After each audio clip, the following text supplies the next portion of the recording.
It was not worth the trouble.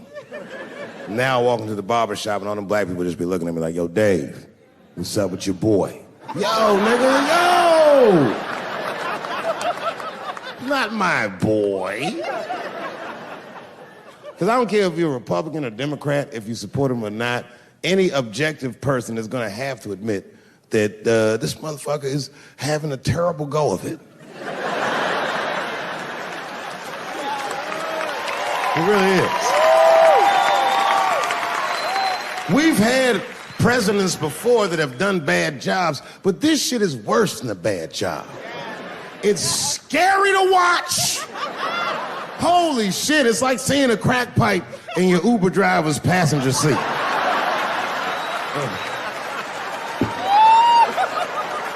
The fuck is wrong with this guy? Yo, he is lunching, nigga. I watched Donald Trump in a press conference, and this motherfucker had all the media gathered, and this nigga literally asked the media to their face to stop finding shit out. I was like, yo, this motherfucker is bugging. And then, I'm not even making this up, his lips started sweating. His lips. Have you ever seen a motherfucker's lip sweat? What the fuck is wrong with this nigga's lips?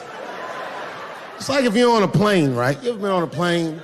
I get scared to fly. I do it all the time. I be scared on there. And sometimes the plane will hit turbulence. And then I get nervous. But I always look at the flight attendant, and she looks calm, and it makes me feel calm. But if that bitch's lips were sweating, it's terrifying. Like, yo, nigga, why are your lips sweating? What do you know? And then, I'm not even making this shit up. This motherfucker grabbed the podium. He goes, you don't know how scary the things I read in my briefings are. And I was like, holy shit, man. You ain't supposed to tell us that, bro. That's bad leadership. Even as a parent, you think I'm gonna sit my kids down? Hey, little man, come here real quick. I just wanna holler at you for a second. Yo, I'm 3 months behind on the rent, nigga, and I am worried. Very worried. Go to school and have a productive day, nigga. I was just thinking out loud, getting some shit off my chest. I'm like, what the fuck are you doing, bro? This is bad, man. Jesus Christ. All this motherfucker's ideas sound like high people ideas. Like he doesn't think these things through before he tells us. He just tells us what he's thinking as soon as it occurs to him. This shit sounds nuts. I'm gonna go to China and I'm gonna get those jobs from China and bring them back here to America. For what, nigga? So iPhones can be $9,000? Leave that job in China where it belongs. None of us want to work that hard.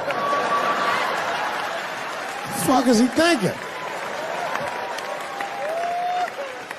I want to wear Nikes. I don't want to make them shits. What the fuck are you doing? Stop trying to give us Chinese jobs. I am going to bring back coal. Coal? I'm not even exaggerating. I have never in my life even seen a fucking lump of coal. I honestly don't even know what coal is for. If you're gonna have motherfuckers digging around in the dirt looking for shit, find me some truffles, nigga. That's what I'm about. And these truffle prices are getting out of control. If it gets any worse, I'm gonna be back down to regular butter like everybody else. Veins, he didn't even buckle. You know, like many black men my age, the first time I voted was 8 years ago. Right. I saw Obama on TV and said, oh, I'm voting for this nigga. I remember the day I voted for Obama. I voted in Ohio, and my vote matters in Ohio. Ohio is a battleground state. But when I pulled up to the polls, all the soldiers were in line. There were so many black people in that goddamn line, I didn't even know it was the polls. I thought it was a check cashing place.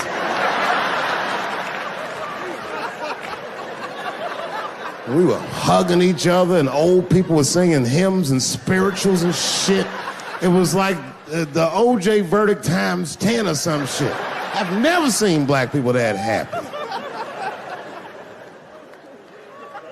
8 years later, I'm pulling up to the polls again.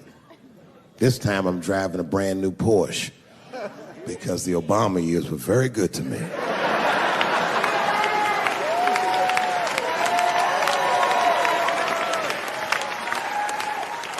I was early voting, and when I parked my car, I figured out something that it would take the rest of the country another week to figure out. I understood that Donald Trump was going to be our next president because in Ohio, unlike D.C., you could see the results in the parking lot. It's all these goddamn pickup trucks and tractors and shit.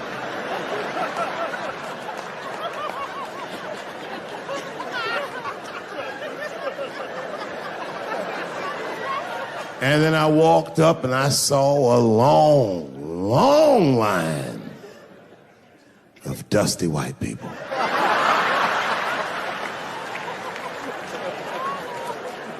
Yes, ladies and gentlemen, these were the poor whites. And I must tell you, I've never had a problem with white people ever in my life. But full disclosure, the poor whites are my least favorites. We've gotten a lot of trouble out of them. And I've never seen so many of them up close. I looked them right in their coal-smeared faces. And to my surprise, you know what I didn't see? I didn't see one deplorable face in that group. I saw some angry faces and some determined faces, but they felt like decent folk. No, they did. In fact, I'm not even lying, and I didn't sound fucked up, but I felt sorry for them. I know the game now. I know that rich white people call poor white people trash. And the only reason I know that is because I made so much money last year, the rich whites told me they say it at a cocktail party.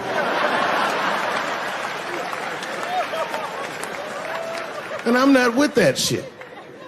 And I stood with them in line like all of us Americans are required to do in a democracy. Nobody skips the line to vote. And I listened to them. I listened to them say naive, poor white people things. Man, Donald Trump's gonna go to Washington and he's gonna fight for us. I'm standing there thinking to my mind, you dumb motherfucker.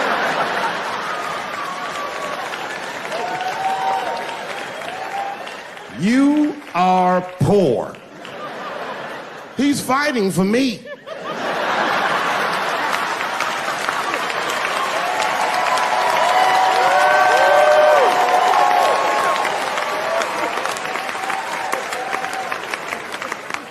And they all looked at me. They could tell who I was voting for just as easily as I voted that day, and then that same day I flew to New York City. I had work. That night I was in a comedy club in New York, and I said to an audience almost exactly what I just said to you. And I didn't know that there was a journalist in the room. And this journalist wrote an article. The headline of the article said, Dave Chappelle is an avid Donald Trump supporter. Yeah, I had no idea the paper said that. And you know how I found out? My wife called me from Ohio the next morning in a goddamn panic. David, what the fuck is going on in New York? I said, I'm being good, but what have you heard?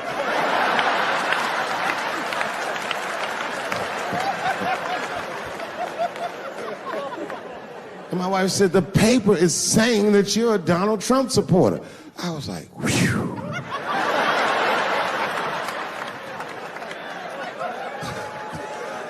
I said, don't worry about that shit, baby.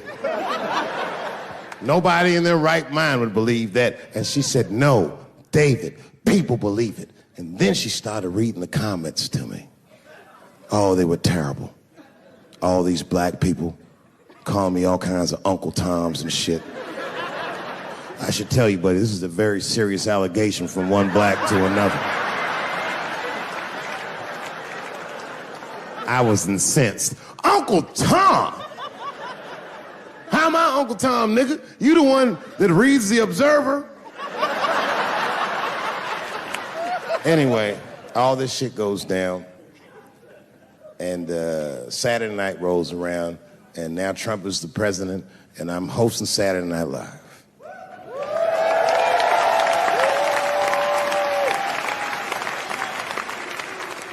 And I didn't really prepare my monologue, I just kind of winged it.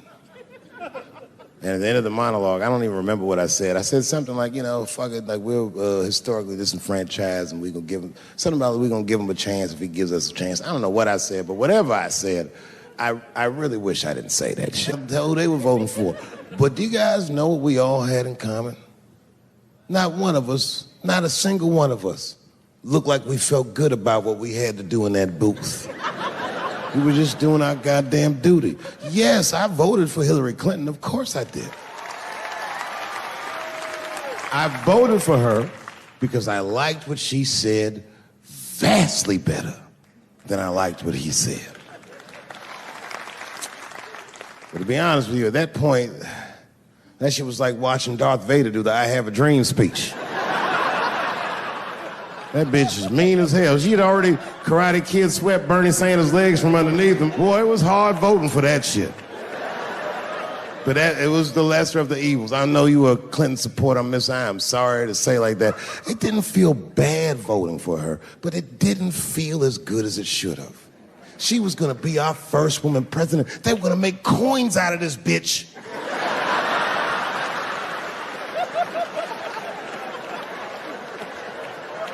And somehow she just missed the dunk. Of course she should have beat him. Of course she should have beat him. You know what voting for her felt like? It was bittersweet. It felt like I was lucky enough to eat Halle Berry's pussy.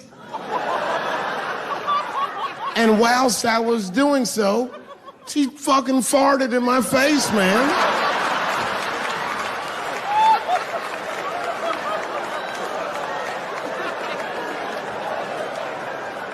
You understand, I'd still do it. But boy, I wish she didn't fart in this great nation's face. I didn't say anything, Dave Chappelle, because I was having a wonderful time, and I wasn't sure how you'd feel about it. I said, you knew how I'd feel. And she said, I'm going home. I don't want any trouble from you. I said, home? It's only 2 songs left. I mean, we might as well finish the night. And we ended up having breakfast together. Everybody's mad about something.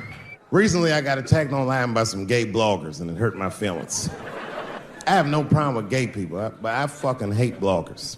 I'm not saying it because this person was gay. They was just acting like a bitch online. They was mischaracterizing my jokes, trying to make a point off of me, when it's like, yo, I'm your ally, motherfucker. I'm not trying to stop gay people. I got better shit to do. This motherfucker was saying things to try to get gay people to beat me up.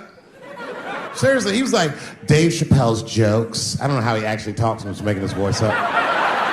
Dave Chappelle's jokes were an affront to the manhood of all gay men. What the fuck does that mean? I didn't say anything that would allude to gay men not being men. I know you men. In fact, what could be manlier than fucking another guy in the ass? It's the most gangster shit I've ever heard of in my life. I told you I'm not cut out for that. I'm a pussy. I said, I have a superhero idea. He goes, really? I go, yeah, he's a gay superhero. He was like, really? What's it called? Huh? Oh, it's called Same Hero, New Boots. It's about a gay sous chef in San Francisco. He gets bit by a radioactive rat on his shift when he's taking out the trash and is blessed with powers beyond his wildest dreams. Supersonic, gay kind of powers. And he starts saving everybody in San Francisco. But at first, he only saves gay people. Later, he saves everybody, and the whole city just falls in love with him. The only problem is, no one remembers him when he saves them. Well, I don't understand. Why wouldn't they remember him? I said, because, dummy, he's gay. He keeps changing his outfit. People come up, thanks for saving, mister. What's your name anyway? And he's like, same hero, new boots and emotions. You think I hate gay people, and what you're really seeing is that I am jealous of gay people. Oh, I'm jealous. I'm not the only black person that feels this way. We blacks, we look at the gay community and we go, God damn it, look how well that movement is going. Look how well you are doing.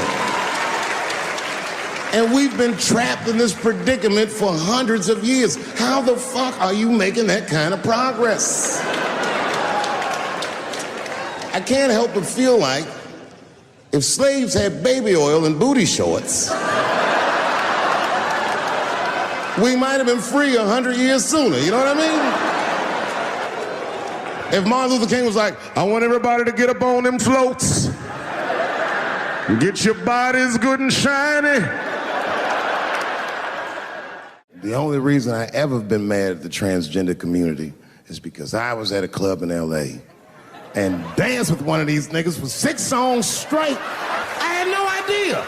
And then the lights came up and I saw them knuckles. I said, oh no! And everybody was laughing at me, hi, world star. I said, why didn't you say anything? Then I heard that sultry voice.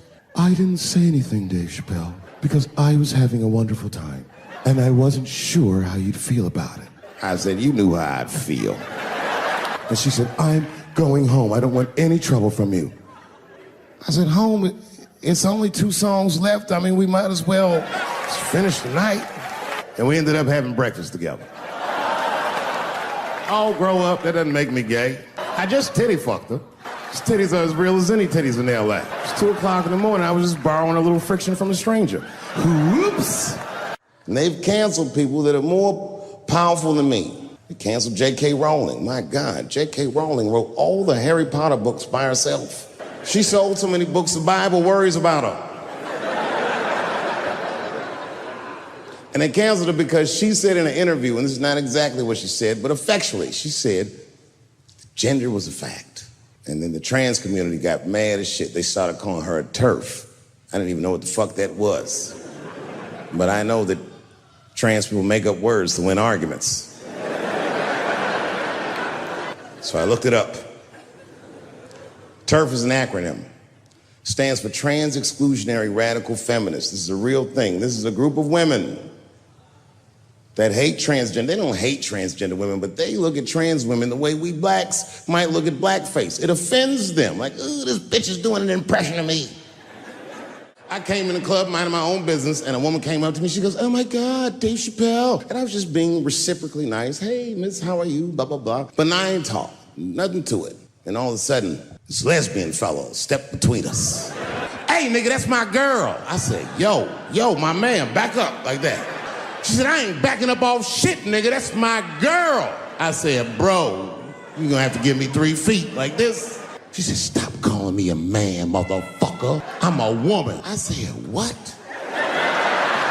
And then I looked deep in this nigga's cheekbones. I said, oh my God, you are a woman. It was just too much for me to even wrap my mind around. But I tell you what, I unballed my fist immediately, and I softened my posture so that she would know she's in no danger. I even changed the tone of my voice. I said softly, sweetly, like a pimp might say. Bitch, I'm about to slap the shit out of you. I'm goddamn sick of it. This is the worst time ever to be a celebrity. You're gonna be finished. Everyone's doomed. Michael Jackson has been dead for 10 years, and this nigga has 2 new cases.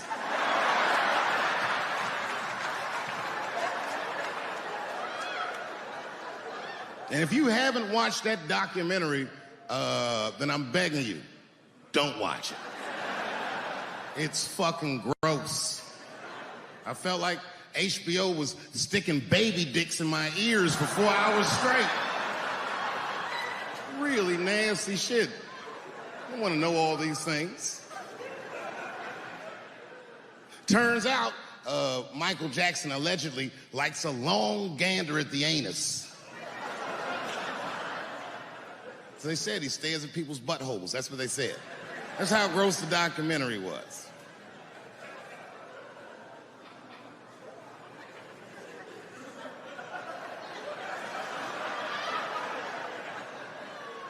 I'm gonna say something that I'm not allowed to say.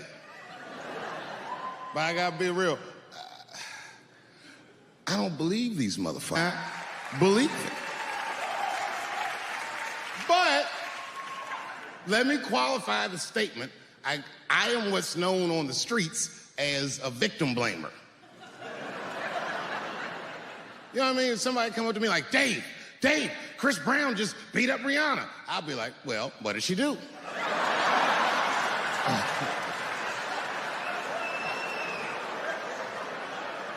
Dave, Michael Jackson was molesting children. Well, what were those kids wearing at the time?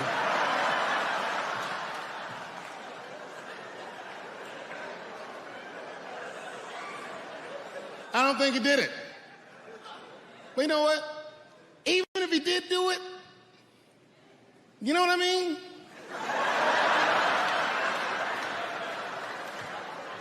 You know what I mean? I mean, it's Michael Jackson. I know more than half the people in this room have been molested in their lives. But it wasn't no goddamn Michael Jackson, was it? This kid got his dick sucked by the king of pop. All we get is awkward Thanksgiving.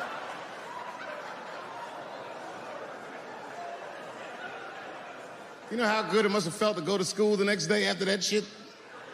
Hey, Billy, how was the weekend? How was my weekend? Michael Jackson sucked my dick. And that was my first sexual experience. If I'm starting here, then sky's the limit.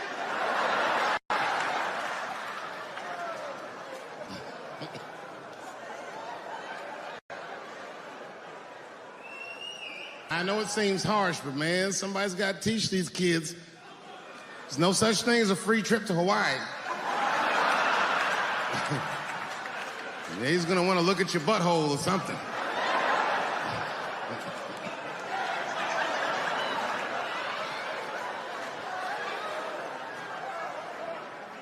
You know why I don't believe it? You know why I don't believe it? Because if Michael Jackson's out here doing all this molesting, then why not Macaulay Culkin? Macaulay Culkin said in an interview that Michael Jackson never did anything inappropriate with him or even around him. Think about that shit. You know, I'm not a... But if I was... Macaulay Culkin's the first kid I'm fucking, I'll tell you that right now.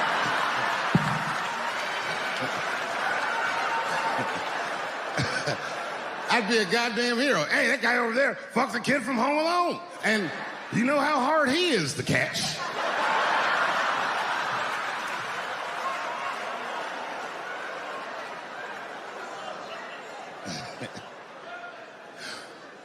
My mind's telling me no.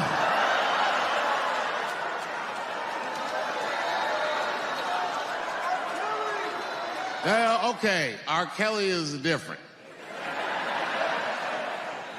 I mean, you know, if I'm a betting man, I'm gonna put my money on he probably did that shit.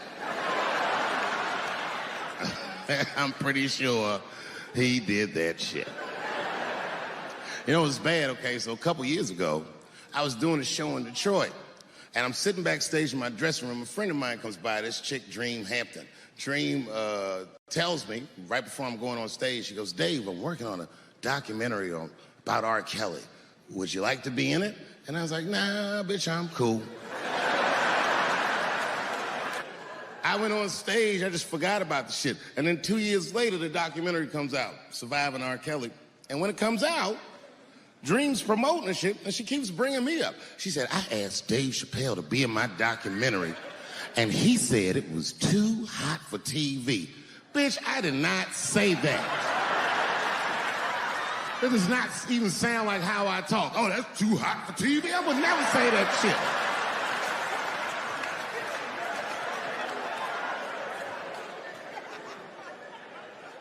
But I'm gonna tell you guys why I wasn't in the documentary. There's a very simple reason, and I cannot stress this point enough. The only reason that I didn't do it was because, and it's very important, I don't know this nigga at all. I don't know anything. I don't know anything that they don't tell me about. I don't hang out with this nigga. Nothing. So what the fuck do I got to be in the documentary for? This guy, R. Kelly, got another sex tape out now. Can't believe that shit. This guy makes more sex tapes than he does music. He's like the DJ one. Like, damn, nigga. It's a lot of tapes. The new one's so bad that they didn't even show it. I've never seen anything like this. The prosecutor in Chicago came out in a press conference and read to the media a transcript of a sex tape. Have you ever heard of such a thing? This nigga read the sex tape. And it was so bad that R. Kelly sounded guilty in the transcripts. It's fucking amazing. 16 times the girl's age was mentioned. Isn't that crazy? This motherfucker's an idiot. He was fucking her like, yeah, this is the best 14-year-old pussy I've ever had in my life. And she was like, you like this 14-year-old pussy? He's like, oh yeah, I love this 14. I'm like, man, you need to shut the fuck up. You gotta give your lawyer something to work with. You're supposed to be on the tape like, this is the best 36-year-old pussy I've ever had in my life. And then your lawyer gonna be like, Your Honor, clearly my client thought that this woman was 36, as he mentioned some 16 times in the tape. They gonna know you lying though, you know what I mean? Everybody knows no such thing.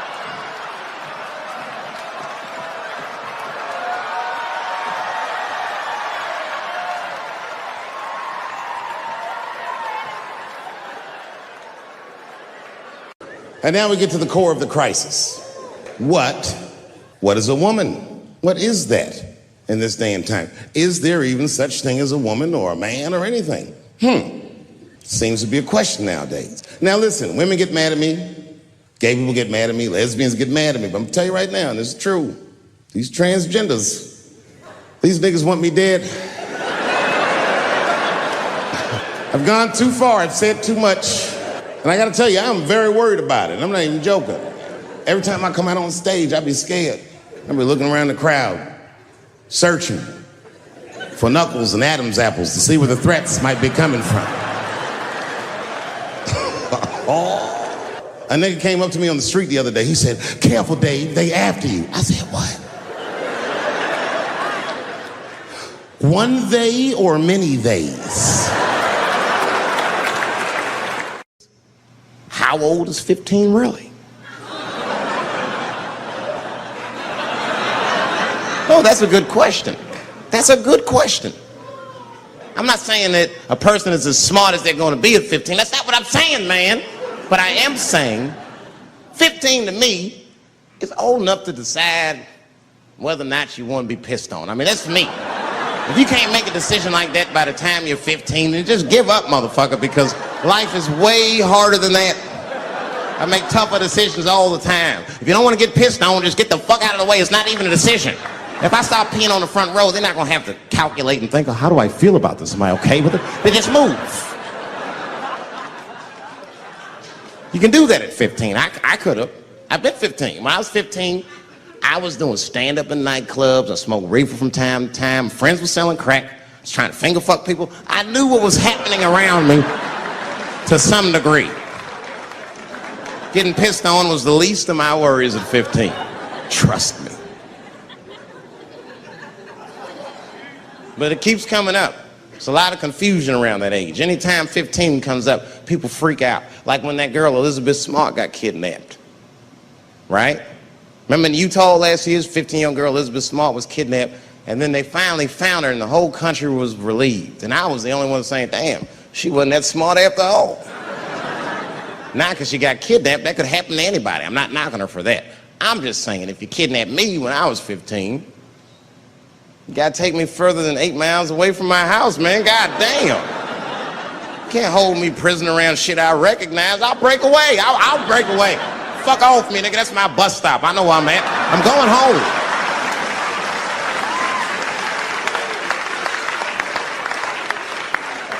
She was missing for 6 months, 8 miles away from my house. And it was a great night. I remember the late, great Paul Mooney was there. A bunch of fly-ass comedy niggas was there. And we all went backstage and was just drinking and talking shit and laughing, and Daphne stole the room. She had everyone cracking up, spinning the yarn, telling us all these crazy stories about shit she be into. We all laughing real hard, and as she's telling us and everyone's laughing, I'm looking around, I'm like, oh my God, she is funny. I pulled her aside and I said, you're hilarious. I didn't know that when you were on stage. I said, you're doing some things wrong, but I can help you. I said, anytime I'm in San Francisco, why don't you open the show for me, and I'll just try to give you some pointers, see if you can't work this thing out. And she said, are you serious? I was like, yeah. And she grabbed me real tight, hugged me, squeezed me, and I pushed her all violently because I'm transphobic. I said, boundaries, bitch.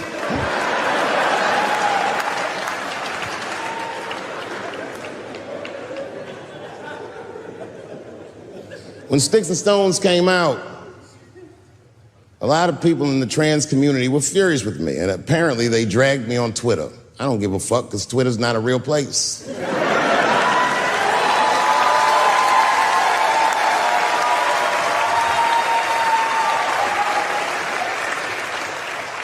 And the hardest thing for a person to do is go against their tribe if they disagree with their tribe. But Daphne did that for me. She wrote a tweet that was very beautiful, and what she said was, it was almost exactly what she said. She said, punching down on someone requires you to think less of them. And I know him, and he doesn't. He doesn't punch up, he doesn't punch down, he punches lines, and he's a master at his craft. That's what she said.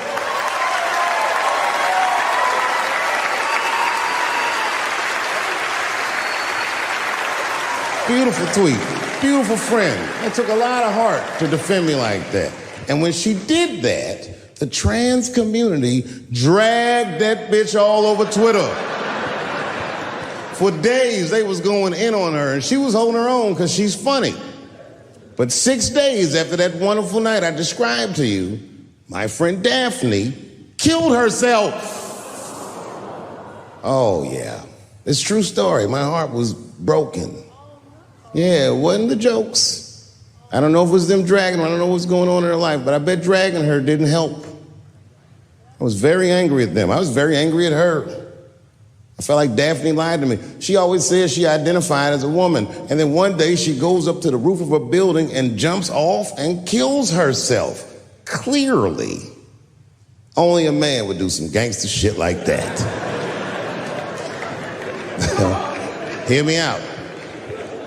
As hard as it is to hear a joke like that, I'm telling you right now, Daphne would have loved that joke. That's why she was my friend.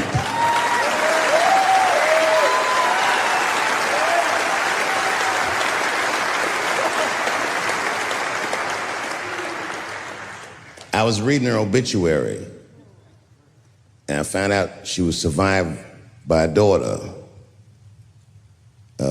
And the moment I found that out, and this is true, Anderson Cooper from CNN texted me. And all he said was very nice. He said, I'm sorry to hear about your friend. And I texted him right back, new phone, who this?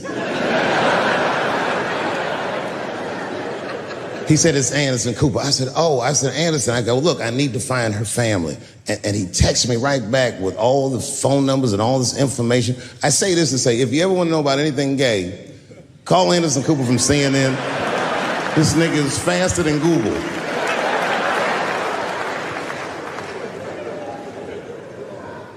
What I did is I got in touch with her family and I started a trust fund for her daughter, because I know that's all she ever really cared about.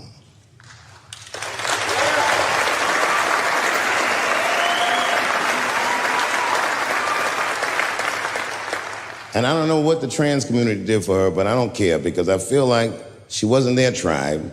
She was mine. She was a comedian in her soul.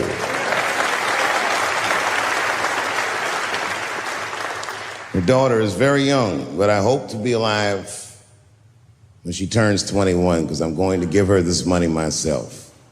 And by then, I'll be ready to have the conversation that I'm not ready to have today. But I'll tell that little girl, young lady, I knew your father. And he was a wonderful woman.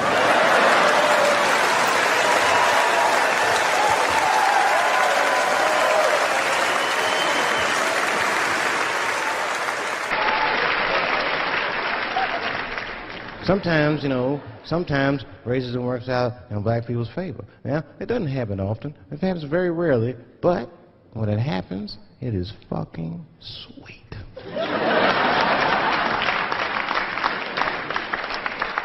I'm serious. This one time racism saved my life, man. I was on a plane. I was coming from overseas, and I don't know how this guy got a machine gun on the plane, but he stood up, man. He said, "Everybody, get on the fucking ground! Nobody look at my face!" I started freaking out. Because he was Chinese, I was like, why is he talking like that?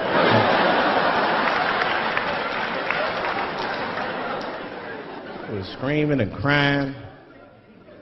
I was the only brother on the plane. Well, I thought I was the only brother. I looked over, there was one other black dude. He was from Nigeria. I looked over at him, he was looking right in my face, man. He didn't say 2 words to me, he just looked at me, he was like...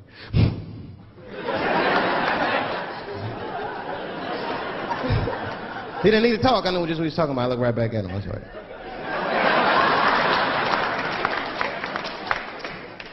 Some white dudes on the front of the plane seen us, they were like, oh my God. I think those black guys are gonna try to save us.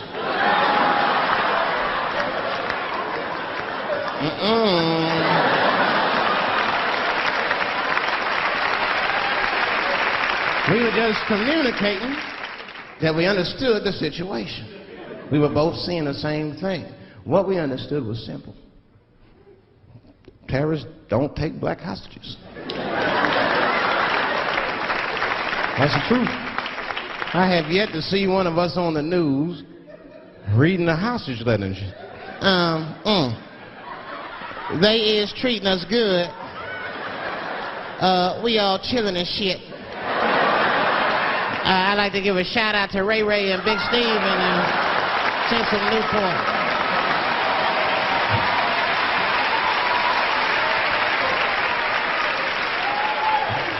You're not gonna see it. Terrorists are smart. They know what they're doing there, you know. They terrorists. They know that black people's bad bargaining chips.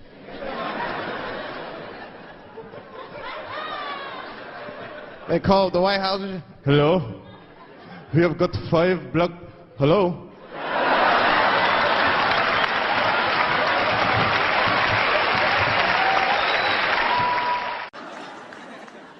You know who I feel real bad for is Indians.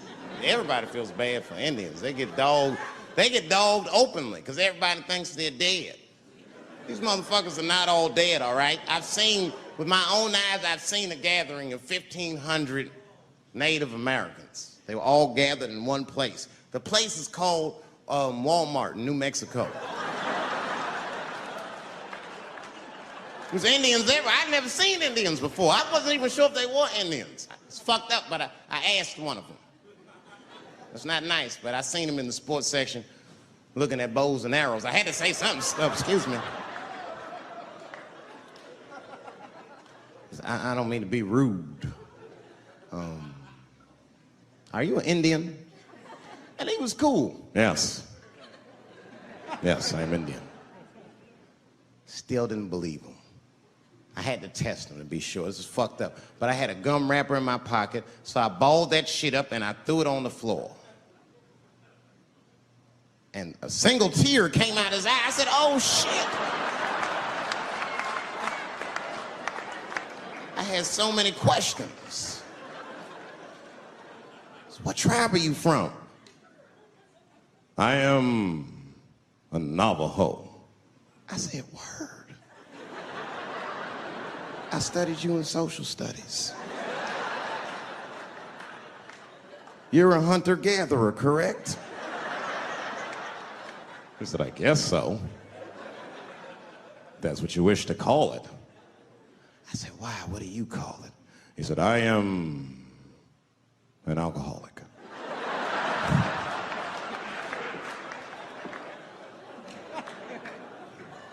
I said, well, what's your name, dog? He said, please. Dog is my cousin. That was a good guess. My name is Running Coyote. What is your name, friend? And that shit caught me off guard. I mean, I didn't want to say my name was Dave to a motherfucker named Running Coyote. This don't feel good enough. He just put me on the spot. I said, huh? My name, what? Oh, my name's Blackfeet.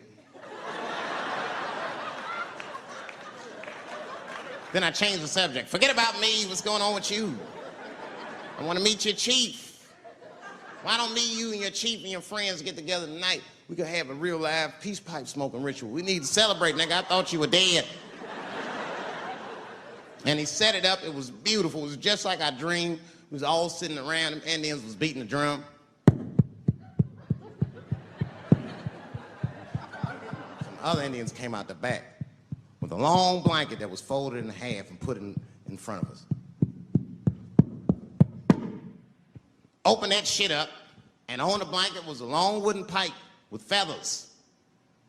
And bags of weed were all over the blanket. Chief walked over.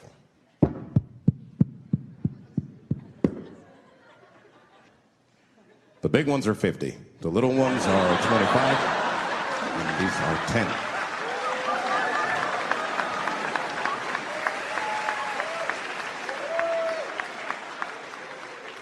Me and those Indians got high as shit. I was baked. I told the chief, he was talking, I cut him off. Time out, chief. Sorry to interrupt. I'm fucking smashed, man. The weed's too strong.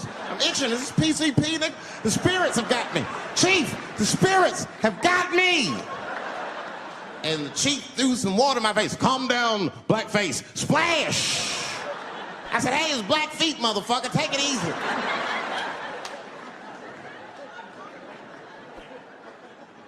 Blackfeet, you're welcome to stay amongst me and my tribe for the night until the spirits leave you. And they gave me my own teepee to sleep in, which sounds nice. I personally felt like it was a little fucked up, you know, because they all had houses, man. It's like, why can't I sleep with y'all in the house and watch TV? Like, I can't be on this grass all night.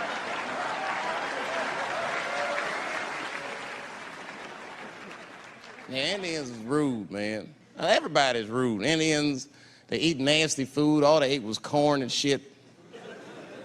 Doritos, I think they call it. That's right. People only see the surface. They see the division in our foods. It's because I eat chicken and watermelon. They think that that's something wrong with me. Let me tell you something. If you don't like chicken or watermelon, something is wrong with you, motherfucker. There's something wrong with you. Where are all these people that don't like chicken and watermelon? I'm sick of hearing about how bad it is. It's great. I'm waiting for chicken to approach me to do a commercial, nigga. I'll do it for free, chicken. It's the least I can do. They make fun of Latin people for eating, what y'all eat? Beans, rice, corn. Listen, that's not a reason to hate a motherfucker, all right? It's funny, but it's not a reason to hate. The only reason these things are even an issue is because nobody knows what white people eat. You've been very good at keeping that shit a secret amongst yourselves. I study white people. You don't know that. I'm writing a paper on you. Not even for school, nigga, just to do it, just to get, I'm just doing this independent research. I'm spending my money, that's why I'm working so hard. I follow you around grocery stores. They freak out. I just try to peek in the cart. They always say, get away from my cart, nigga. What are you looking at? Chicken and giblets are over there. You must be lost. These are vegetables.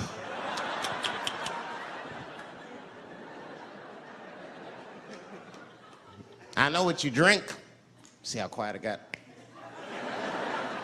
Grape juice. Surprise, motherfuckers, you didn't know I knew about grape juice, did you? Oh, don't play dumb with me. Look at what is it? A lot of black people don't have the privilege of knowing about grape juice because they have grape drink. It's not the same formula that you get. Ain't no vitamins in that shit. You might have one of your black friends over. Todd, would you care for a glass of grape juice? What? Nigga, what the fuck is juice? I want some grape drink, baby. It's purple. I don't think I know what a grape drink is. What? I have some apple juice if you want. What the fuck is juice? I want some apple drink. Scream.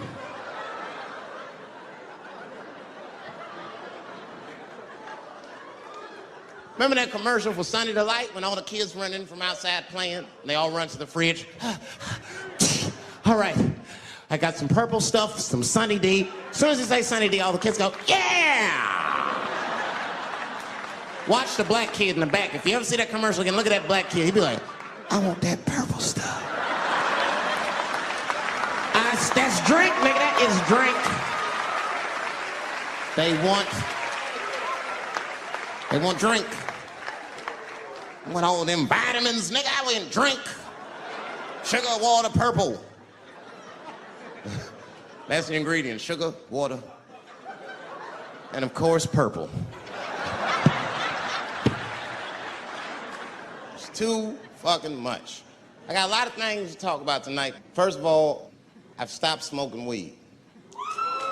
With black people, you didn't let me finish, motherfuckers. God damn.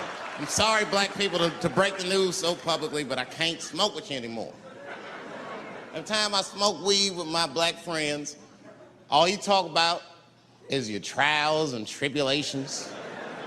I'm sick of that shit. I got my own problems. Nigga, that's a waste of weed. I'm smoking weed to run away from my problems, not take on yours. From now on, I smoke weed exclusively with white people. Calm down, motherfuckers. You win by default. You got good weed conversation. All white people talk about when they get high is other times that they got high. I can listen to that shit all night. Dude, remember at Frank's last week? It's fucking smashed, man. And catalogs everything they drink. 2 shots of Jaeger, tequila, 4 bong hits, man, beer, cheeseburger. That shit is great. Only bad part is you cannot pass out around white people. Every time white dudes pass out around each other, they always do some borderline gay shit when the guy's asleep. Frank fell asleep, so we stuck a carrot in his ass and put shaving cream on his balls. Why, motherfucker? Why would you do that to a friend of yours? He trusted you enough to sleep around you, you gonna put a carrot in his ass? Is that nice? I tell you right now, if I put a carrot in a black dude's ass, a nigga will kill you when he wakes up for some shit like that. That is an automatic death sentence on the street. It's a rap for you. I'm gonna kill that motherfucker. I thought y'all was friends, baby. What happened? I fell asleep at his house, right? We was drinking, and I fell asleep at his house, and while I was sleeping, right? I'm just gonna kill that motherfucker, all right? That's all you need to know. And fuck carrots. I know it's fucked up, but I tell you the truth. You know, everything's funny. Everything's funny till it happens to you. 3 months, a mere 3 months after that terrible attack that Chris Rock endured, I was on stage at the Hollywood Bowl, and a lunatic jumped out of the crowd and attacked me. Now, I gotta tell you, if it happens to you, you don't even know what the fuck is happening. It was like slow motion. I just looked over. I don't know this nigga. And I just looked, I said, oh my God, I'm being attacked. And this motherfucker was ragged. He jumped at me. He was like, ah! I'm old, but I'm fast. I caught this motherfucker's head with my hand and pulled his hoodie over his eyes. I can still feel his head. in my hand. It was spongy. He had been growing dreadlocks. Not the beautiful dreads that Rastafarians grow. These were accidental LA homeless dreads.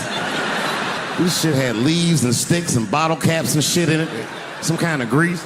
I was like, ugh, like this. And then I fell down. And he knocked me all the way on the ground. And I was like, man, this is a bad situation. I'm like, I don't know if I'm gonna die or what's gonna happen. But in that moment of vulnerability, you know what occurred to me that had never occurred to me before in my life? In that moment, it occurred to me that bodyguards should not wear dress shoes to work. Travis! This nigga Travis came out slipping and sliding on some kind of beautiful loafer and fell flat on his back. Pop. I said, oh my God. Now both of us are down. I gotta handle this shit myself. So I popped right back, boom. And then the kid that knocked me down, he popped out, boom. And we looked at each other and realized at the same time, I was bigger than him. And that motherfucker took off running. And I started to chase him and I said, fuck him. And I picked the microphone up. So I'm gonna finish this show now. That's right.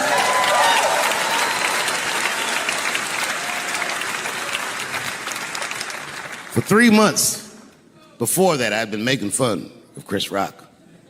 And people would ask me all the time.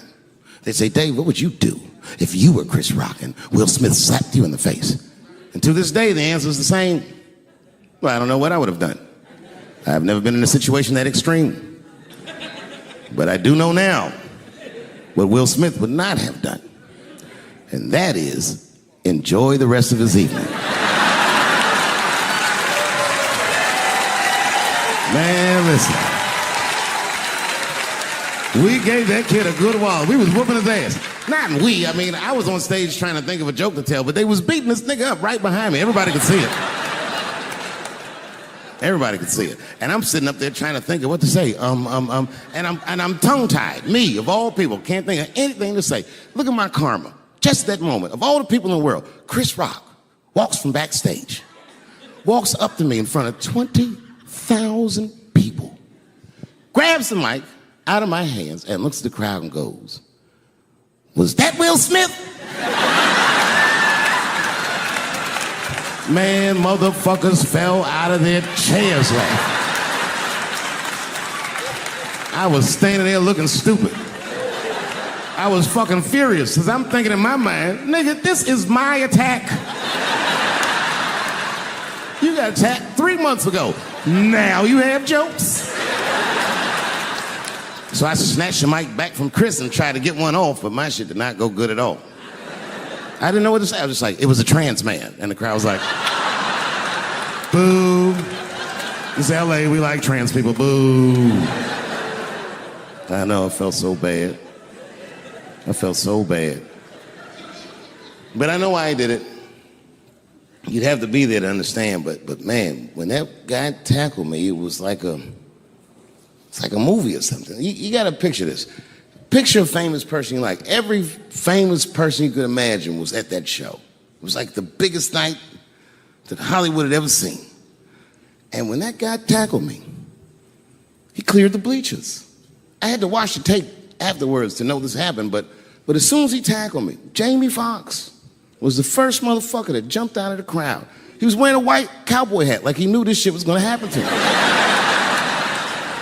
Never seen this nigga in a cowboy hat before. And Jamie started chasing that motherfucker around like any given Sunday.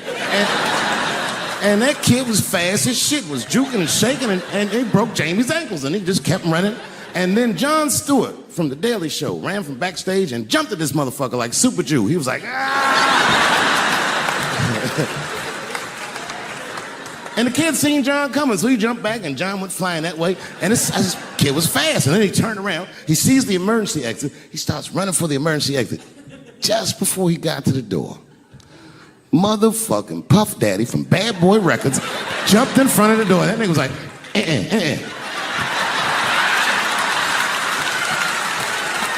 Boy, Puffy got that motherfucker.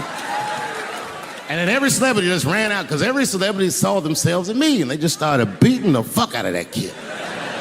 And I know Chris was backstage looking like, nobody helped me.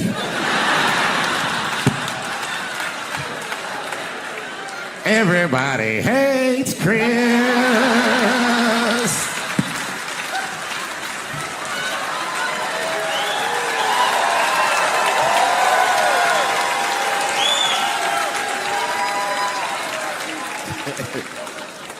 Look, it was way more intense than what you guys might have read. I don't know what you read, but the kid, while we was beating on him, reached in his waistband, pulled out a .22 caliber pistol. That shit was mayhem. Everybody started screaming, oh my God, he's got a gun. He's got a gun. And then I got scared. I was in the back, but I was scared because I knew that everybody that was with me was armed. Yes, if they had shot and killed this kid on stage at the Hollywood Bowl, like I pay you to do, Travis.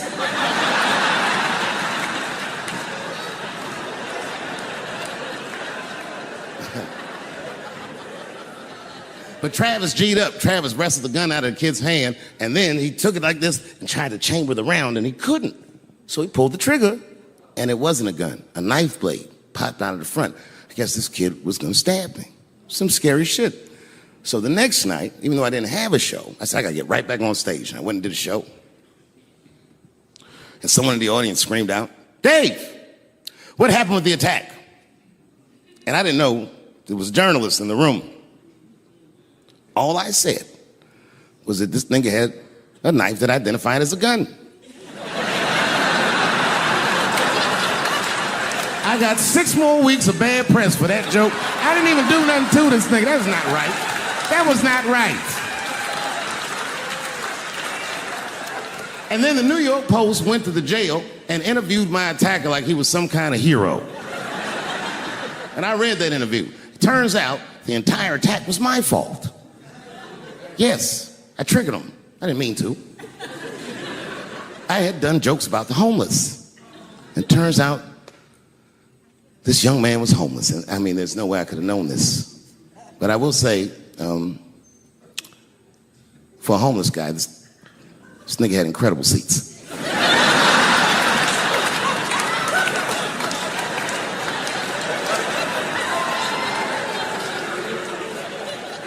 Oh, and they said I triggered him because I had done LBGTQ jokes, and it turns out this fellow was a bee. That was the headline in the article. It said, Dave Chappelle's alleged attacker is bisexual. I said, alleged attacker? This motherfucker definitely attacked me. I'll show you the tape. He's allegedly bisexual. I'm gonna need to see him suck somebody's dick before I believe the rest of this article.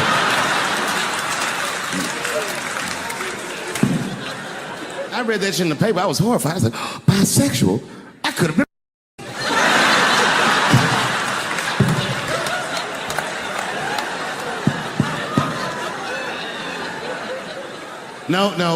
No, you know what though? It's not funny because after all that madness ensued, I went to the hotel room. I was by myself and I opened the door and my wife was in there alone. She was sobbing, like sobbing. I said, oh my God, what's wrong with you, bitch? Did you get attacked too?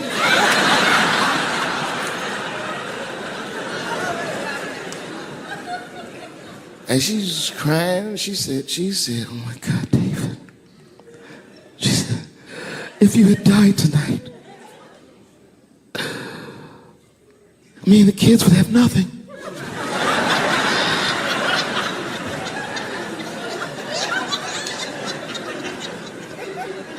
Then I knew it was serious. So I sat down on the bed next to her.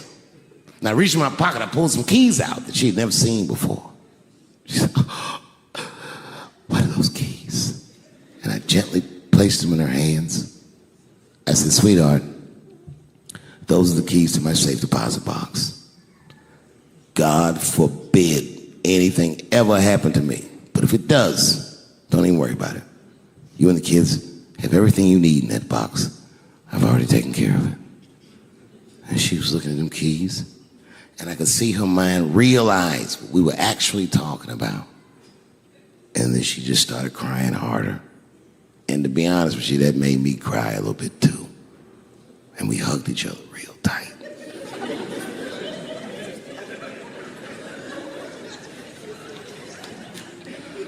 Do you know this bitch looked in the box while I'm alive and well? Who does that? Oh my God. And then she was mad at me. She said, God damn it, David, I opened that box. I said, you did? She said, yes, I did. And there was nothing in there.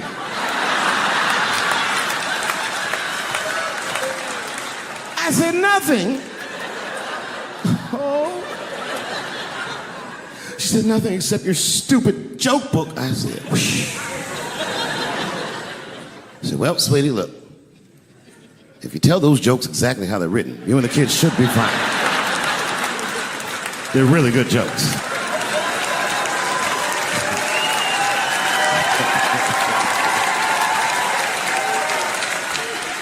She's like, good jokes? What is this shit? It went like this.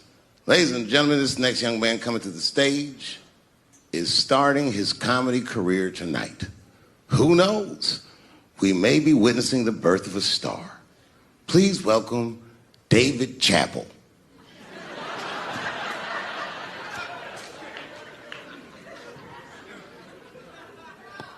From the first time that I ever held a microphone, I was sure this was it. I knew I was home. I knew I had found my thing. And my God, man, I was a child. I got good. Matter of fact, I was good from the moment I started. And I'm not saying this to be a braggart. I'm telling you the truth. These old niggas was in awe of me. How is this little boy so poised? They used to say. I was. I mean, you know, I got better, but...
Sometimes the funniest thing to say is mean. You know what I mean? It's a tough position to be in. So I say a lot of mean things. But you guys got to remember, I'm not saying it to be mean. I'm saying it because it's funny. And everything's funny till it happens to you. Whew. Well, it's the last show. Here we are, Los Angeles, the world capital of rape and dick breath. The fuck has been going on out here? Keeps getting worse. Well, just when you think it can't get worse, they got Charlie Rose today.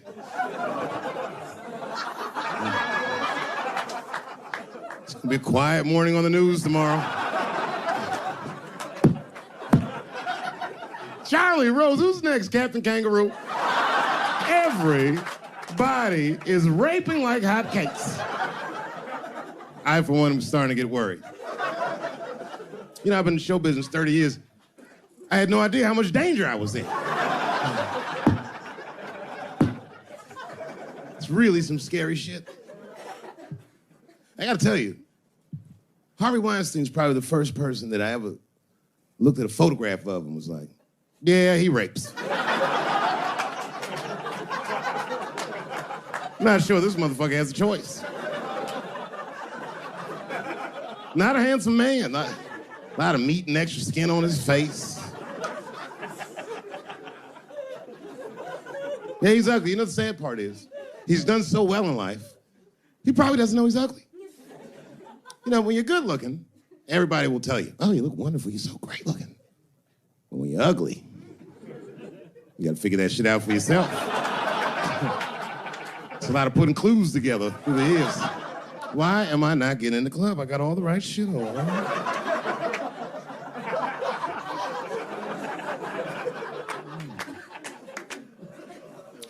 Because if it was Brad Pitt doing that shit, he wouldn't have heard the people. The girl would just come back down like, I got the part.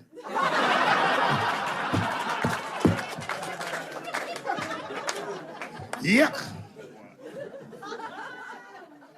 Yet, it is important that I acknowledge, ladies, you are absolutely right. There you go. And they gotta all be mindful of that, guys, because this could happen to any of us. It could happen to me. I can see that. I can see myself showing up. Hi, I'm here for my 3 a.m. with Mr. Weinstein.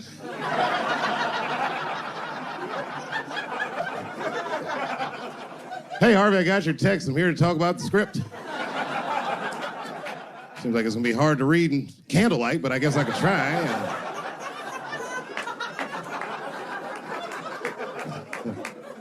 Sound like a fucking nightmare. Could you imagine that shit? Could you imagine if you was in a business meeting and a motherfucker pulled their dick out?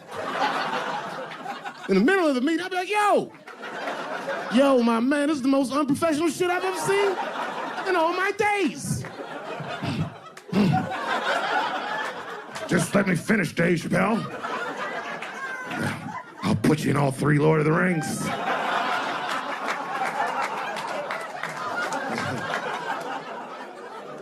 Hurry up, nigga. I have other meetings tonight. I have a 4:30 a.m. at Brett Ratner's house. And, I believe it's wardrobe fitting.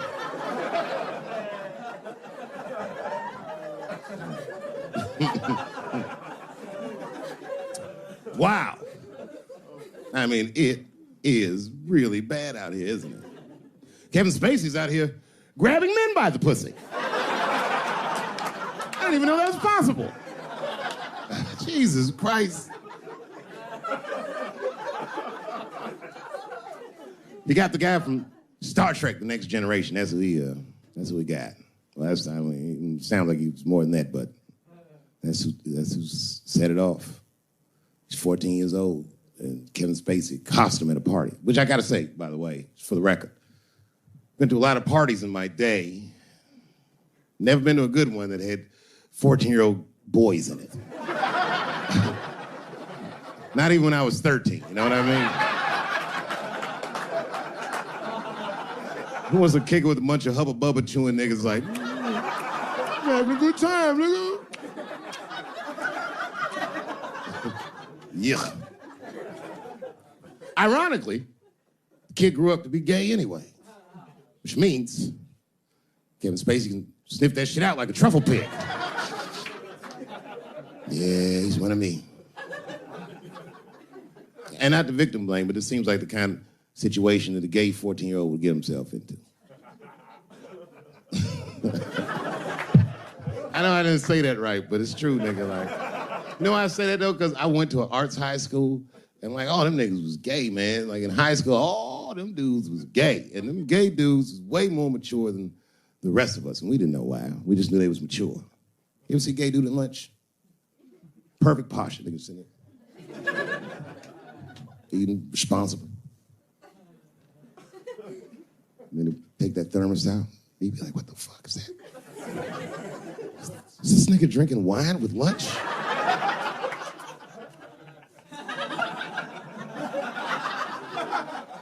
We didn't know what it was. Because we were young boys, we were just trying to figure out who we were. And we didn't realize these gay dudes was fighting to be who they knew they already were. Some impressive shit. They were fearless, the gay kids. Fucking fearless. I've never seen a scared gay dude in my life. What kind of man has no fear? You could be tied up in a hostage situation with a gay dude. Them niggas will still be like, I'm thirsty.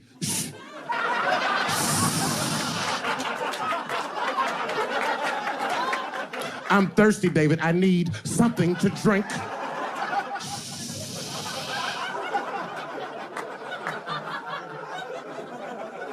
Well, then shoot me. I would rather die of a bullet than dehydration, nigga. I am thirsty. I need some water.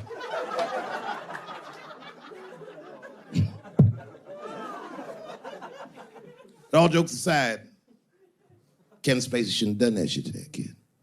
He's 14 years old and was forced to carry a grown man's secret for 30 years. Jesus Christ, he must have been busting at the seams with that one. The saddest part is, if he were able to carry that secret for 6 more months, I would get to know how House of Cards ends.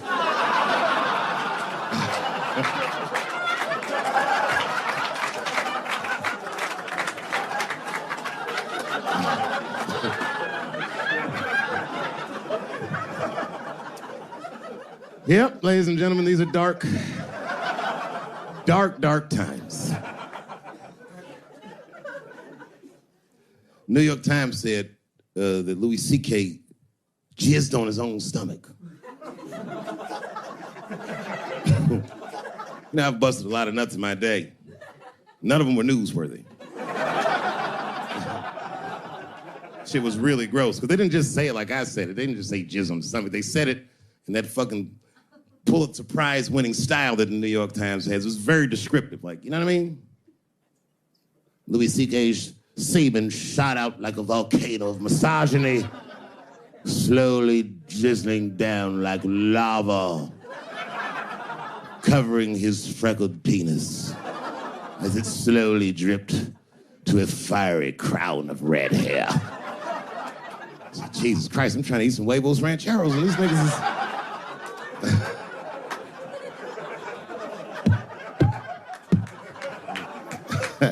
And you know, the tough part, being a comedian and knowing the motherfuckers, everybody comes up to me like, did you know? Did you know what Louis was doing? No, bitch, I did not know. The fuck you think we talk about at the comedy club? Hey, nigga, how was the weekend? Great, man. I was just jerking off and faces and coming on my own stomach, having a good time. You know how this business is. No, I didn't know. They act like we sit around like Grease. Tell me more, then she put up a fight. Dun, dun, dun, dun. Dun, dun, dun, dun, dun, dun. Sorry, I don't know the choreography, but you get the point. You get the point. She was intense. But Louis was like the turning point. I mean, you know, all these allegations are terrible. Louis was the only... I shouldn't say this, but fuck it. His allegation was the only one that made me, like, laugh. If you think about it, because all his friends is reading it, and he's jerking off, and he's surprising people. He's surprising me.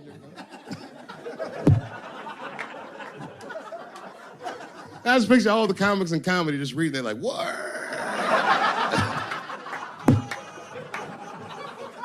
It's terrible. I know it's terrible. I'm sorry, ladies. You're right. You are right. But at the same time, I mean, you know what I mean? I don't know. Jesus Christ, they took everything from Louis. I was like, I don't know, it might be disproportionate. I can't tell.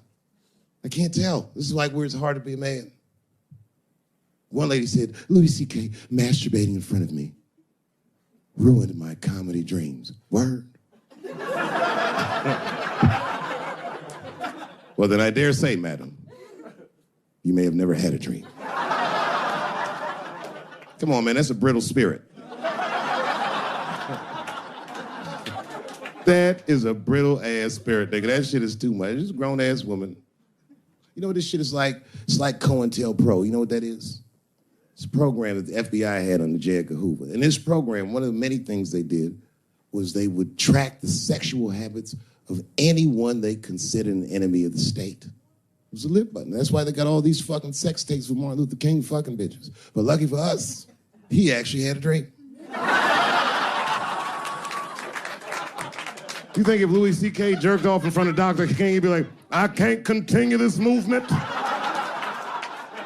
I'm sorry, but the freedom of black people must be stopped.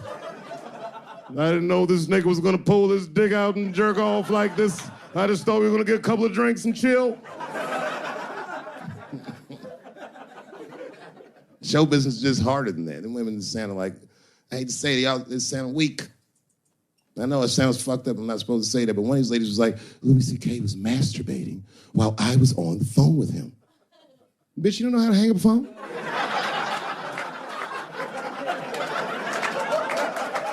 How the fuck are you going to survive in show business if this is an actual obstacle to your dreams? I know Louis is wrong, ma'am. I'm just saying I'm held to a higher standard of accountability than these women are. Don't forget who I am. Don't forget what I am. I am a black dude. And don't ever forget how I got here. My ancestors were kidnapped. I don't even know where the fuck I'm from. They were put on the bottom of boats. They sailed them across the Atlantic.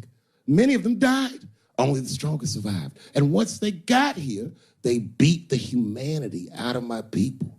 They turned us into beasts of burdens. They made us do their work. And the irony is, hundreds of years later, they called us lazy. We fought in the Civil War. We damn near freed ourselves. And then in Reconstruction, black people did great. My great-grandfather was a very wealthy man. But then the black coats came, Jim Crow came. There was 100 years of unspeakable oppression again. Lynchings, all kinds of terroristic acts to keep us in the margins of society. And yet we still fought. And Dr. King was born. And then things got better. 20 years after Dr. King was assassinated, Michael Jackson was moonwalking on television. Something, something, something, Barack Obama.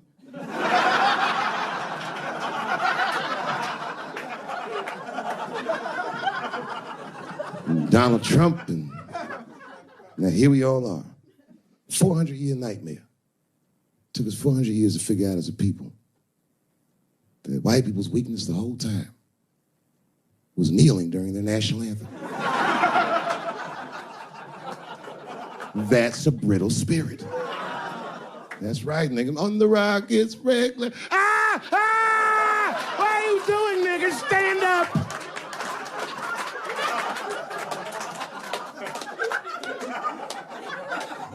The Vice President of the United States got involved. Mike Pence got involved. He went to the game himself. These niggers will have to stand when they sing that.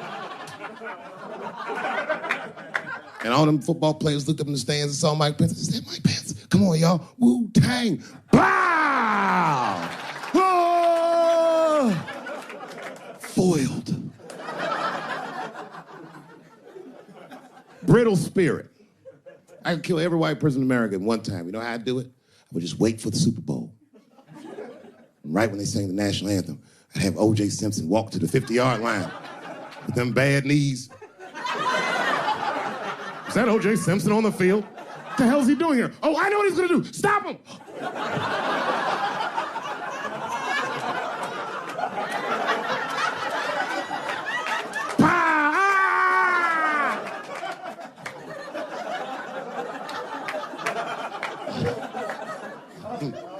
You gotta man the fuck up, y'all. I don't mean to be disrespectful, because, man, I know you're upset what I said, but, you know, I know you're right, but come on, baby, it's me. I was right once. Remember that? Does anybody remember when I was, like, missing from show business for 12 years? Remember when I had, like, this really popular show and I quit? I remember I walked away from $50 million. A lot harder than walking away from Louis' freckled dick.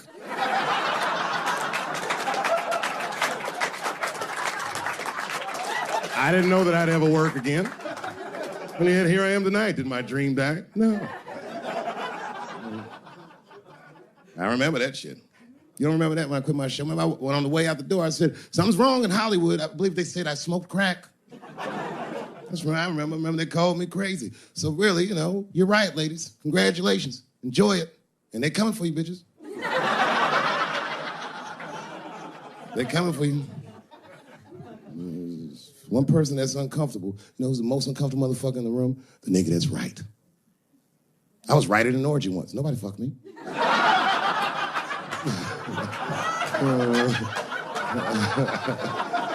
I was just walking around like Tom Cruise at the movies, just looking.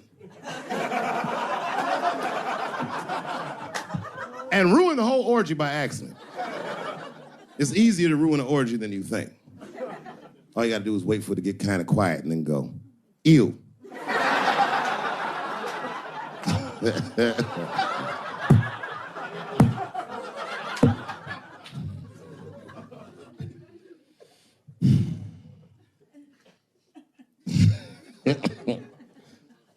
I know I feel bad. But I just feel like this is all happening for a reason. And ladies, I want you to win this fight. 10 years ago, I might have been scared, but you know, I got a daughter now, so if you win, she wins. So I'm rooting for you.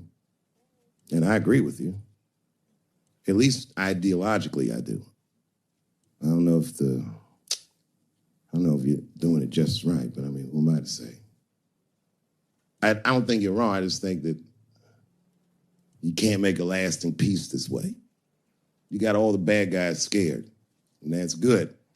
But the minute they're not scared anymore, it will get worse than it was before. Fear does not make lasting peace. That's black people. And that's what it is. What this city really needs, without irony, I'll say this, the cure for LA is in South Africa. You motherfuckers need truth and reconciliation with one another.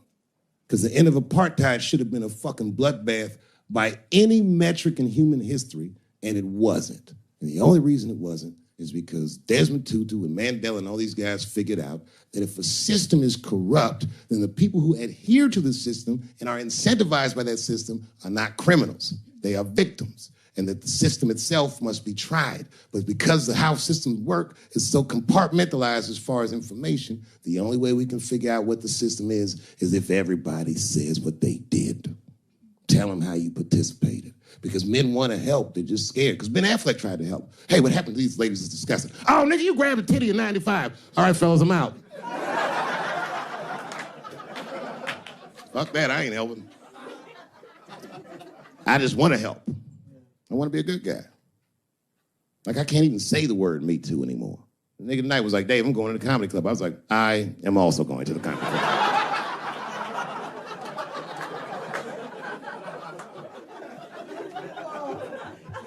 And I didn't even know it was happening, but I guess I became like a feminist in the last 3 weeks because I can't watch porn the same. Like, I watch it sometimes, but I can't click on these motherfucking thumbnails, not with those titles. Guy crams young girl in the ass with hard right. I can't click on that. Come on, nigga, give me something I can click on. Dude gets sucked off by a midget. Little person, I say to myself. It takes me hours to find one clip. What the hell is this? Marginally groomed feminist enjoys consensual sex with vaguely homosexual guy with penis the same color as mine. Click.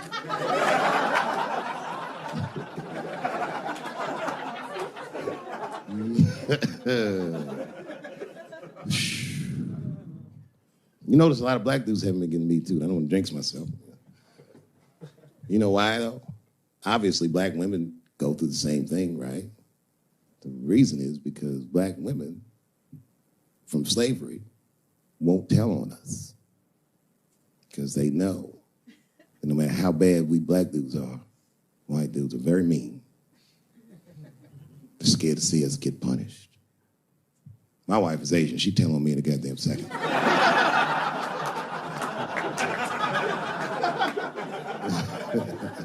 Ain't no fucking up in the Chappelle household. And the wildest shit about it is I live in Trump country.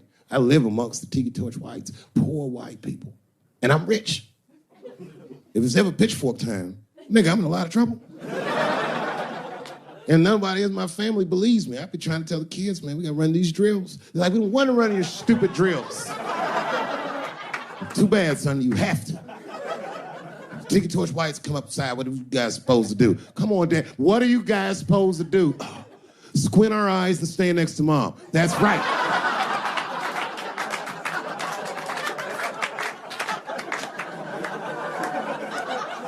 And what are you gonna bring me?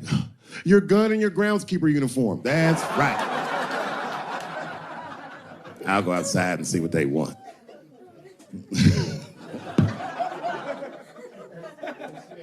It is wild, bro. Where you from, man?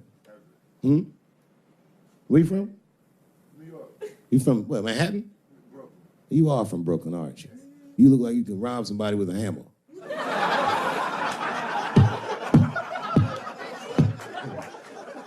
Brooklyn niggas rob you with shit they find around the house. I just got stabbed with a toothbrush. This nigga must be from Brooklyn. I'm fucking around. Yeah, man.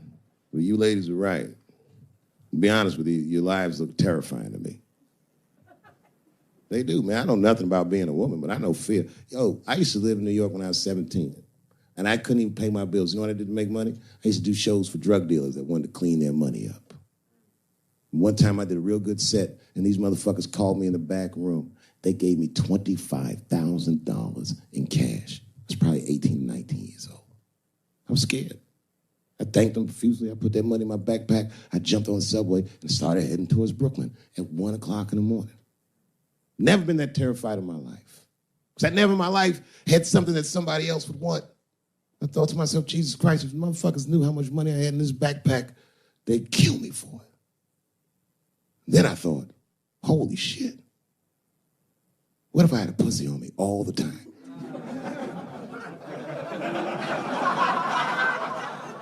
That's what women are dealing with. I'm gonna tell you right now. It's real talk.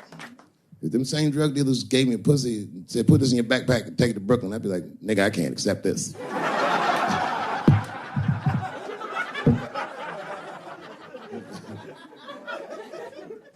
I empathize, man, you know. Everybody gets mad because I say these jokes. But you understand that this is the best time to say them. More now than ever. And I know there's some comedians in the back. Motherfucker, you have a responsibility to speak recklessly. Otherwise, my kids may never know what reckless talk sounds like. The joys of being wrong. I didn't come here to be right. I just came here to fuck around. It's hot in here suddenly, isn't it? I wonder where that heat came from. I wonder what happened to me. Where did I go for 12 years if I wasn't raped?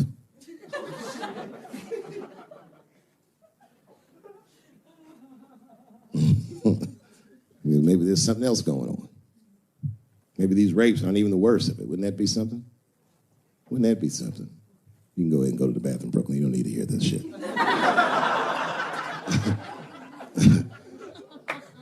You see that motherfucker right there?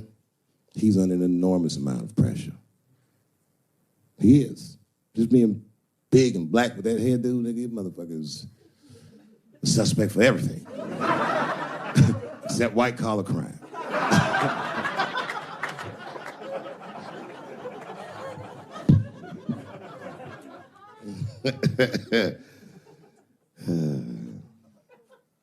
Sometimes I wouldn't talk about where I went, but y'all don't even want to know. I was gone for a long time, nigga. I was in the upside down.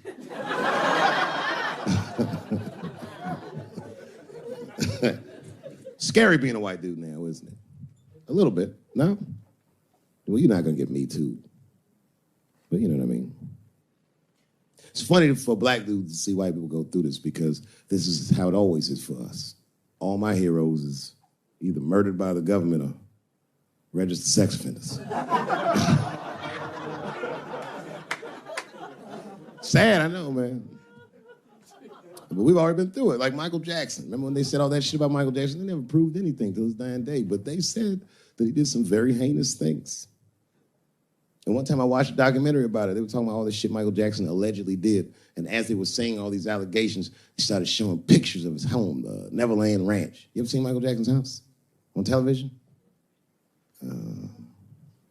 Well, the short of it is, there's a lot of things for kids to do with that place.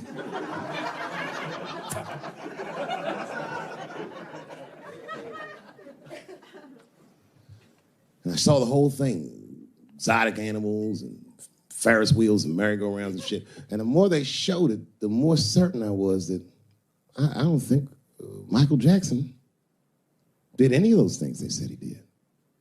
His house didn't look sexual. It looked like he was flossing on those motherfuckers. It didn't look like he was trying to fuck kids. It looked like he was just trying to impress them. Like, this nigga's Jay-Z for kids.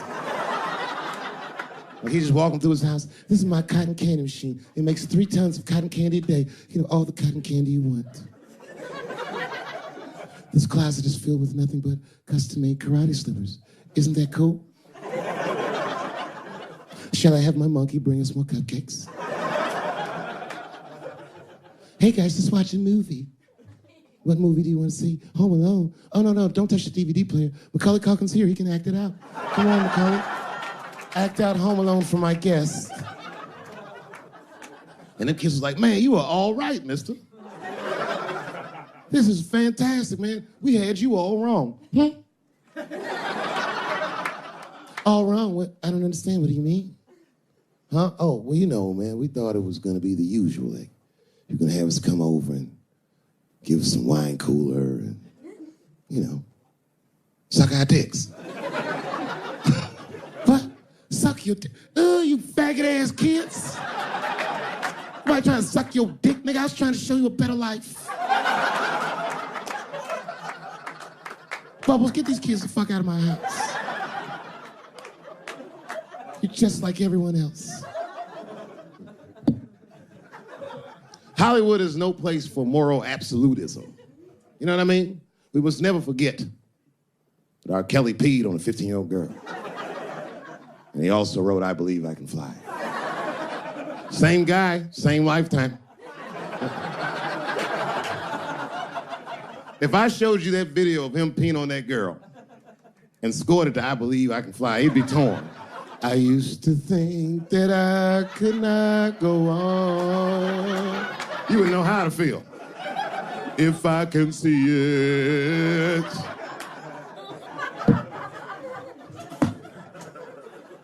It's okay, my career ended many years ago.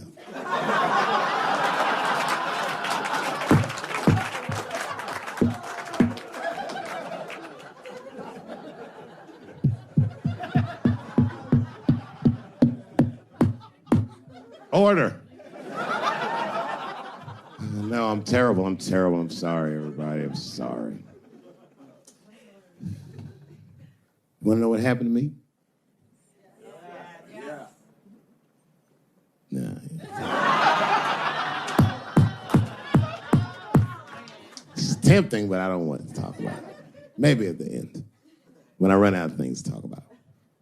Actually, I'm almost there.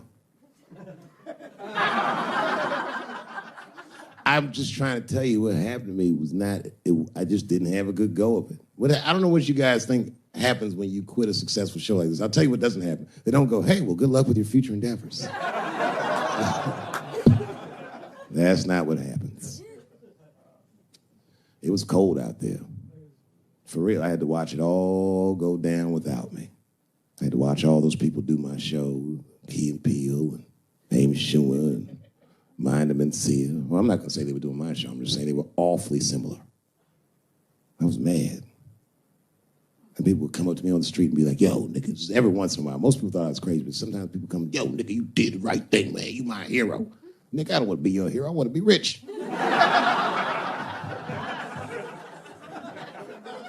Never choose to be a hero, because heroes die uncomfortable deaths.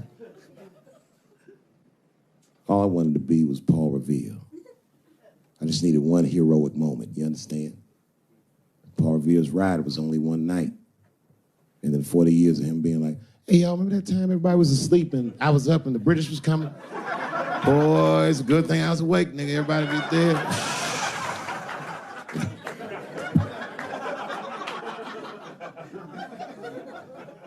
That's why I want to start a GoFundMe for Colin Kaepernick. I do, man. I'm fascinated with him. I want to make sure he never has to play football again. He can if he wants to. I just don't want him to have to. Because why the fuck not? I know he's rich and people will be like, I'm not giving a GoFundMe to a rich dude, but you should. You should. Because that motherfucker's life was going great. He's so light-skinned, he didn't even have to say he was black. And yet, he took a knee during that anthem for us. Thought about us when things were going good, when his belly was full, when he didn't think about his livelihood or any of that, and they took his livelihood away from him. I'm like, man, that shouldn't be the way it is.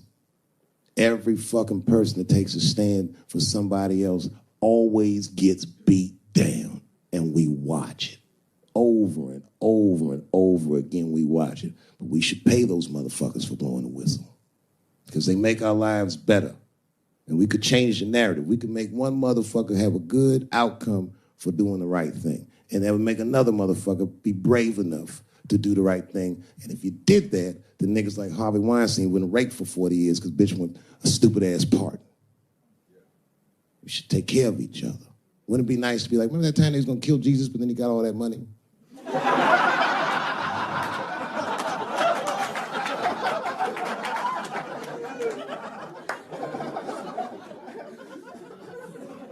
Real talk, man. It's not a racial thing. It's about us making our society better. It's about like even these women that are coming forward and they will say they're brave, and many of them are. And a few of them sucked the dick and got buyer's remorse.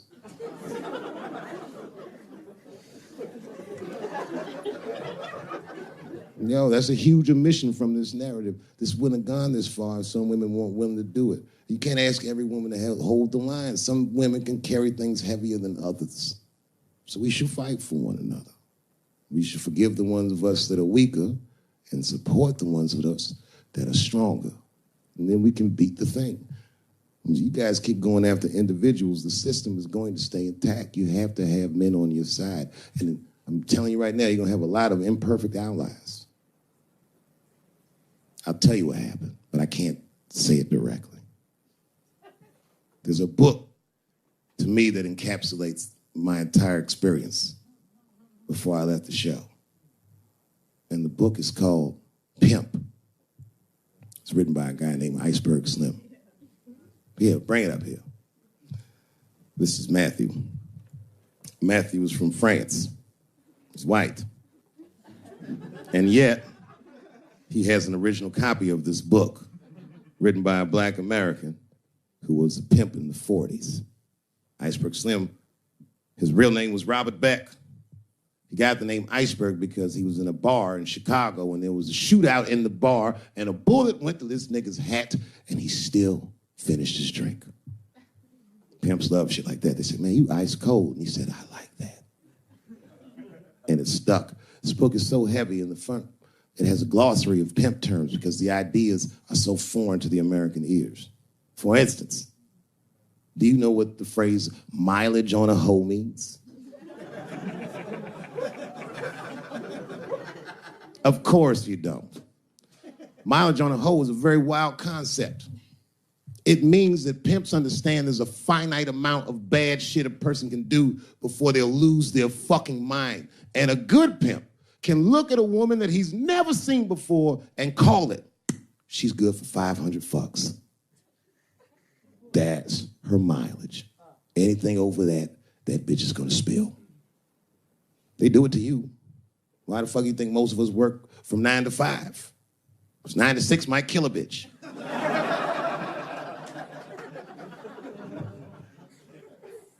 Iceberg Slim was the one that broke down what a bottom bitch was. Does anyone know what a bottom bitch is? Anyone? What's a bottom bitch, sir? It's your prostitute that's the best out of all of them, that brings in the most money. That's right. That's exactly right. Are you black? That's right. A bottom bitch is a pimp's number one hoe. She's even a bitch that helps him keep the other bitches in line. I will repeat. She's even the bitch that helps him keep the other bitches in line. If a pimp was McDonald's, and the bottom bitch is French fries. The rest of them bitches like fish sandwiches and cherry pies and shit like that. Iceberg Slim breaks down some of the coldest capitalist concepts I've ever heard in my life. He describes in detail how these men break women so that they will give them the money that they make with their own bodies. There's a story in here so cold it makes me shudder to think about it. Well, Iceberg Slim is trying to control the woman that he finds uncontrollable. So he asks older pimp how he can rein her in. And the older pimp says, oh, that's easy, Iceberg. All you have to do is beat that bitch with a coat hanger and then run her a bath and give her some pills. She'll be so grateful that you fixed her that she'll forget you were the motherfucker that beat her in the first place. That's some cold shit. Now, at the end of this book, Iceberg Slim tells a story. It's kind of the crescendo of the book. And in the story, Iceberg Slim's bottom bitch is at the end of her mileage. If she was good for 500 fucks, she was at 498. She was bubbling. You could see it. She was going crazy. She started saying all kinds of shit. Oh, I always wanted to be in the circus. Circus, this bitch is loose. I can juggle too, you know. Juggle. He had to let her go. It's hard to let her go. A bottom bitch go. And he wasn't ready to let her go because his organization couldn't handle losing her. But she didn't know that. She didn't know how important she was. So what he did was he called her to a diner. He said, look, bitch, you and I got to part ways. She said, fine, motherfucker. I don't need you anyway because I know somebody at Ringling Brothers. She's like, all right, bitch, whatever. I got one last trick for you. It's a big money trick. You do this for me, you get paid, I get paid, and we go our separate ways. She said, fine, motherfucker, what do you want me to do? He said, okay, there's a guy in that hotel across the street. He's waiting for you in room number 7. Once you go over there and I want you to fuck him. But before you do, I need you to put some of this stuff in his drink. And then he's gonna fall asleep. When he does, there's a briefcase on his bed. Bring the briefcase to me. That's the trick, bitch. Can you handle it? She said, fuck yeah, I can handle it. And I can't wait to get rid of you. And she ran outside, jumped on a unicycle and pedaled across the street. And Iceberg watched her. He's like, man, she's pretty good. Man, if I never jerked off in her face, maybe she would have been in the circus right now.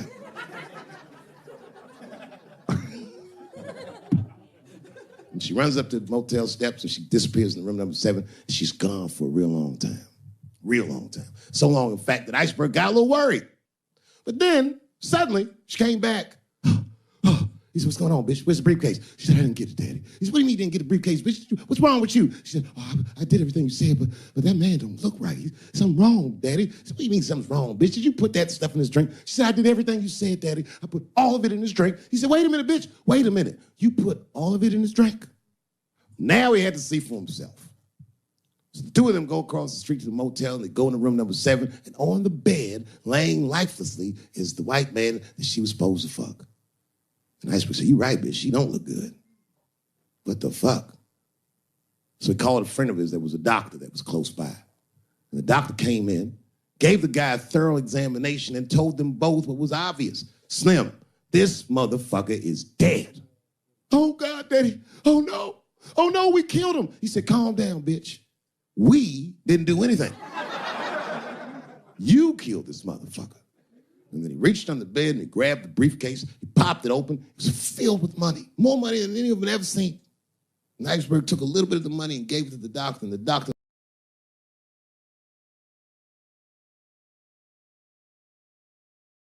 Sometimes the funniest thing to say is mean. You know what I mean? It's a tough position to be in.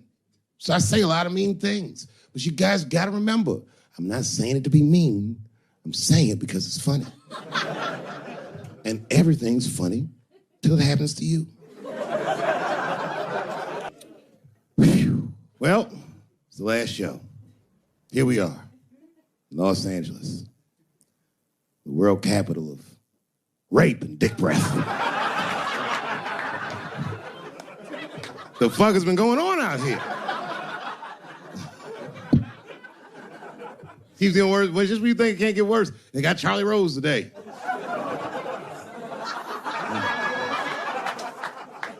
It'll be a quiet morning on the news tomorrow. Charlie Rose, who's next, Captain Kangaroo? Everybody is raping like hotcakes. I, for one, am starting to get worried. You know, I've been in show business 30 years. I had no idea how much danger I was in. It's really some scary shit. I gotta tell you, Harvey Weinstein's probably the first person that I ever looked at a photograph of and was like, yeah, he rapes. I'm not sure this motherfucker has a choice. Not a handsome man. Not a lot of meat and extra skin on his face. Yeah, he's ugly. You know the sad part is, he's done so well in life, he probably doesn't know he's ugly.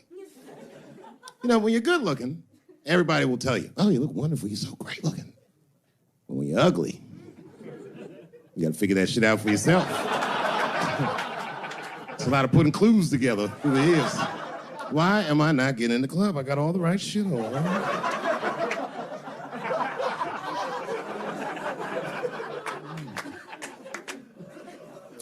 Because if it was Brad Pitt doing that shit, he wouldn't have heard a peep.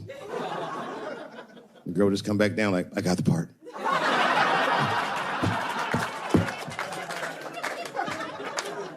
Yuck. Yet, it is important that I acknowledge, ladies, you are absolutely right. There you go. And they gotta all be mindful of that, guys, because this could happen to any of us. It could happen to me. I can see that. I can see myself showing up. Hi, I'm here for my 3 a.m. with Mr. Weinstein.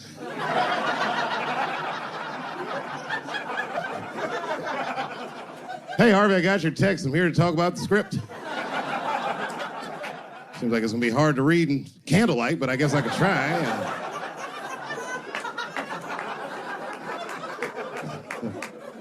Sound like a fucking nightmare. Could you imagine that shit? Could you imagine if you was in a business meeting and a motherfucker pulled their dick out?